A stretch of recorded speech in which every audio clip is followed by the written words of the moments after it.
Hello po, magandang gabi. Gabi na guys. Meron akong good news sa inyo. I-share ko lang po sa inyo. Kauwi lang ni Ray galing sa Bacoor. Nag-meet po sila ni Boysen. Pinuntahan siya sa site. So, merong mga dala si Ray dito ng mga... Ayan, dami oh. Boysen. Ito guys.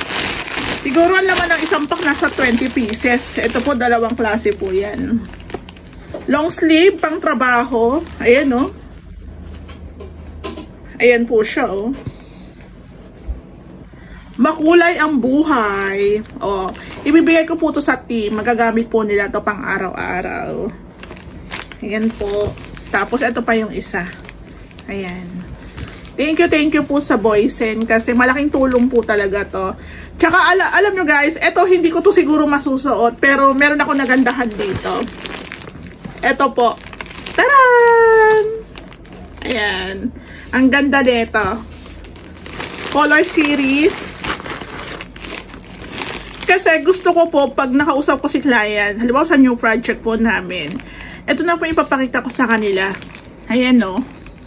So, mas madali po kasing pumili pag andito na eh. Ayan, no?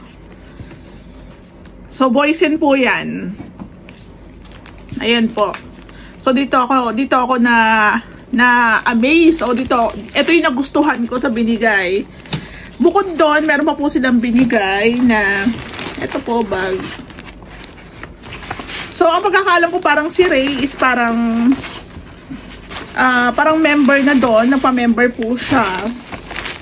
Para doon po sa mga contractors na gumagamit po ng Boysen products. Ayan.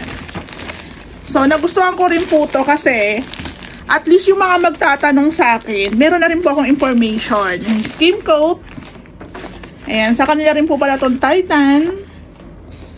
Yung mga pintura na ginagamit po sa bakal. Ayan, meron din sa mga outdoor. So, nakakatuwa. At least hindi na ako manghuhula sa mga nagtatanong, diba?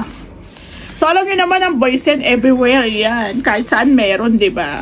So, yun din po yung kagandahan. So, again, thank you po sa Boysen. Ayan po.